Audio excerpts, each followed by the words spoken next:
नमस्कार साथियों, आपने इस बात पर जरूर कभी न कभी ध्यान दिया होगा कि जब हमको उल्टी होने वाला रहता है या उल्टी करने का मन करता है तो देखिएगा अचानक मुंह में पानी आने लगता है, या किसी को हम लोग उल्टी करते हुए देखते हैं तो उस दौरान भी देखिएगा कि आपके मुंह में पानी भर आता है।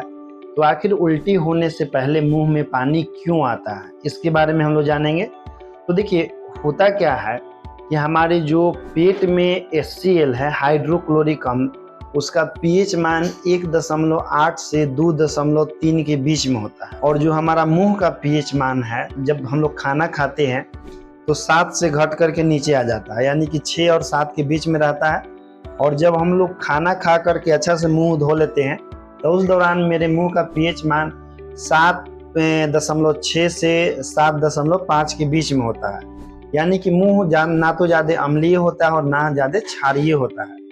और हमारे दांत जो मुंह में है तो उसका इनेमल जो है, जो कि सबसे कठोर पदार्थ है, उसको खतरा होता है पीएच मान से। यदि हमारे मुंह का पीएच मान 5.5 से कम हो जाए तो हमारे जो मुंह में दांत है उसका इनेमल झड़ने लगेगा, जिससे हम लोग का दांत झड़ सकता है। तो मुंह का पीएच मान हमेशा 6.5 से 7.5 के बीच में रहता है तो ज़्यादा अच्छा होता है। यदि उससे कम होता है 6.5 से तो भी कोई नुकसान नहीं है, लेकिन यदि पीएच मान हमारा मुंह का 5.5 से कम हो जाए तो वो हमारे दांतों के लिए बहुत नुकसान होता है, क्योंकि उससे हमारा जो दांत है वो सब उसका इनेमल झड़ने लगेगा। अब आते हैं कि जो हमारे पेट में हाइड्रोक्लोरिक अम्ल है, जिसको हम HCl कहते हैं, उसका पीएच मान होता है 1.8 से 2.3 के बीच में होता है। जब हम लोग को उल्टी होने वाला रहता है या उल्टी करने का मन करता है तो हमारे दिमाग को ये मालूम है कि जो पेट में जो हमारा HCl है उसका पीएच मान 1.8 से 2.3 के बीच में है, और वह जो अम्ल है हमारे दांत के लिए संक्षारक है। यदि वो पेट में से अम्ल मुंह में आएगा तो हमारा दांत का जो इनेमल जो है उसका क्षय हो जाएगा और हमारा दांत झड़ने लगेगा। तो ब्रेन जो है दांत को बचाने के लिए जो हमारे मुंह में लार ग्रंथि है उसको संदेश भेजता है कि भाई तुम ये क्षार का स्राव करो, क्षारीय द्रव का क्या करो, स्राव करो। किससे बचाने के लिए? तो जो हमारे पेट से उल्टी के दौरान जो भी आने वाला है तो उसका पीएच मान 1.8 से 2.3 के बीच में है, जो कि हमारे दांत के लिए संक्षारक है, जिससे हमारे दांत का इनेमल नष्ट हो सकता है। तो दांत के इनेमल का रक्षा करने के लिए ब्रेन जो है लार ग्रंथियों को सूचना देता है, जिसके कारण हमारा जो लार ग्रंथि होता है वो क्षारीय द्रव का स्राव करता है, जिसका पीएच मान 7.5 के आसपास होता है।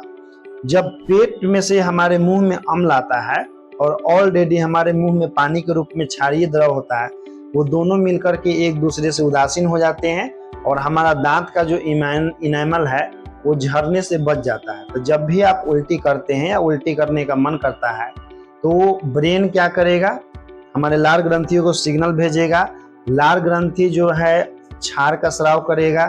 किस लिए भाई? तो दांत को बचाने के लिए। किसके प्रभाव से बचाने के लिए? जो हमारे पेट में से जो भी उल्टी के दौरान अम्ल आएगा जिसका पीएच मान 1.8 से 2.3 के बीच में है, तो उस अम्ल के प्रभाव से दांत के इनेमल को झड़ने से बचाने के लिए हमारा जो ब्रेन है लार ग्रंथियों को सिग्नल देगा और हमेशा वो क्षारीय द्रव का स्राव करेगा। दोनों आपस में मिल करके एक दूसरे को उदासीन कर देते हैं और हमारा दांत जो है झड़ने से बच जाता है। और यह एक प्राकृतिक प्रक्रिया है जिस पर हम लोग का कंट्रोल नहीं है, लेकिन हमारे ब्रेन और मेरे बॉडी को मालूम है कि जब भी उल्टी होने वाला है तो क्षार का उत्पादन करना है अम्ल के प्रभाव से बचाने के लिए। ठीक है, तो बहुत सारे ऐसी प्राकृतिक प्रक्रियाएं हैं जो मानव शरीर में होता है और वो प्राकृतिक तौर पर होता ही रहेगा, और इसके बारे में हम आपको धीरे धीरे जानकारी देते रहेंगे एक एक वीडियो करके, इसी तरह के इंफॉर्मेटिव वीडियो। और इसी तरह की आपको जानकारी लगातार चाहिए तो आप मेरे वीडियो को लाइक करें, शेयर करें। ठीक है, जितना हो सके वीडियो को आगे बढ़ाएं ताकि हमको जो है इस प्रकार के वीडियो बनाने के लिए प्रेरणा मिले और इस प्रकार के और भी हम एक से एक इंफॉर्मेटिव वीडियो देंगे। ठीक है, तो नेक्स्ट जो मेरा वीडियो होगा वो 2 टॉपिक पर होगा कि हम लोग सुबह उठते हैं तो ब्रश क्यों करते हैं, और दूसरा कि बच्चा लोग बहुत ज़्यादा चॉकलेट खाता है तो उसका दांत क्यों झड़ जाता है। तो मिलते हैं आपसे अगला वीडियो में। जय हिंद प्यारे साथी।